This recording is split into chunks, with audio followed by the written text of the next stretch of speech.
예, 뭐 여러분도 알다시피 저는 풍산개와 붉은 가족을 이제 각본 제작을 했고요. 또 이번에 그물은 제가 직접 연출을 했는데 여러분도 알다시피 지금 남북한 문제는 굉장히 심각한 상태입니다. 북한은 계속 핵 개발을 하고 있고 또 한국에는 미국의 어떤 사드 시스템을 지금 배치한다고 하고 이런 것들이 한국 국민들은 굉장히 불안한 상태고 이 불안한 상태에서 혹시 그 어떤 위험한 전쟁이 일어나지 않을까 많이 이제 걱정하고 있습니다. 그래서 제가 한번 이런 문제를 한군반도를 둘러싼 주변 강대국들을 좀 빼고 한국 스스로 한국과 북한에 대한 이야기를 통해서 한번 진단해 보고 싶어서 이 영화를 제가 만들게 됐습니다.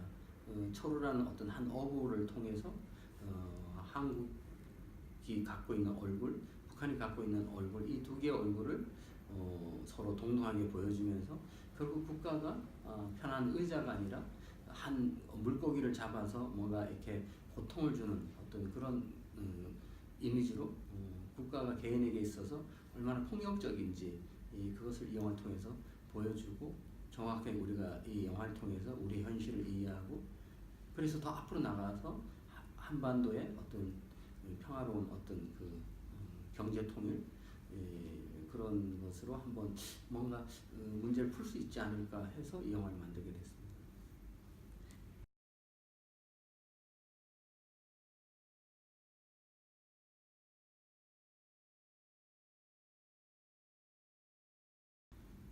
이 영화는 이제 시나리오는 제가 한 4년 전에 썼고요.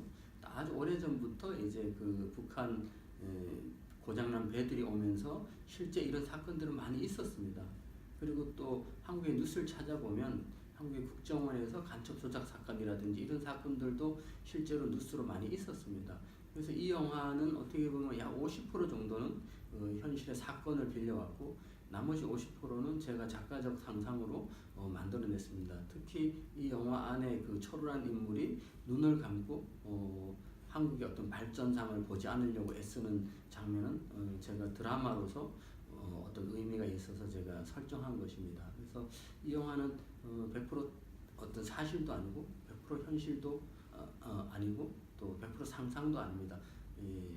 그 50%의 어떤 실제 있었던 사건과 50%의 어떤 작가의 상상으로 만들어진 그런 영화입니다.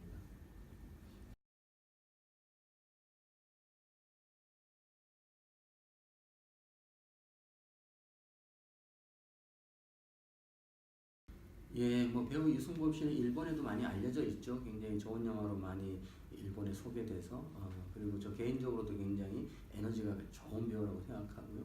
우연히 제가 부산영화제에서 어떤 사람에게 유승범을 추천받았습니다. 지금 영화를 안 하고 있지만 김비덕 감독이 영화하면 꼭 출연을 하고 싶다. 그렇게 해서 제가 그럼 어떤 작품을 할까 고민하다가 작업 중이던 그물이라는 시나리오를 이제 보냈고 성범 씨가 하고 싶다고 해서 만나게 됐습니다. 그리고 실제로 이제 외국에서 들어와서 약 10일간 정도 촬영을 했습니다. 굉장히 추운 시기에 촬영을 했는데 굉장히 열심히 참여해 주셨고요. 또 영화에서도 많은 좋은 연기를 보여줘서 그물을 보는 사람마다 유승범의 새로운 면을 많이 발견한 영화다. 그런 어떤 칭찬을 많이 해주셨습니다.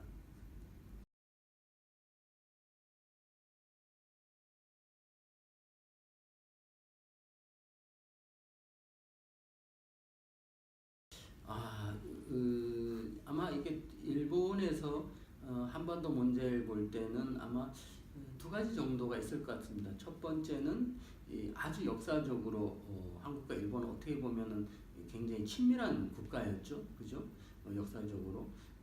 그런데도 불구하고 몇 가지 사건을 통해서 서로 지금 굉장히 극단적으로 또 충돌하는 부분이 있다고 생각합니다. 그렇게 봤을 때 한국과 일본의 어떤 또 관계의 어떤 모순점이 있고 또 하나는 북한과 남한의 북한과 한국의 문제 특히 핵 문제에서 일본은 굉장히 민감할 수 있다고 생각합니다.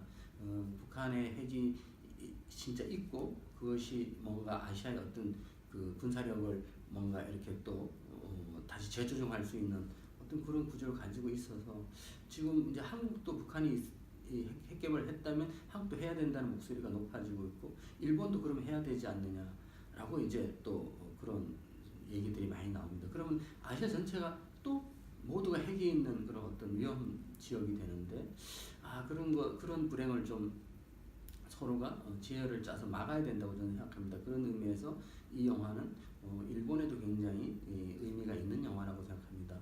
그래서 저는 일본 관객들이 이 그물이라는 영화를 보고 뭔가 한 번 정도 한일 관계 또는 북한과 일본의 관계 이런 것들을 조금 머리를 맞대고 우리가 아시아의 평화를 위해서 좀 고민할 필요가 있다고 생각합니다.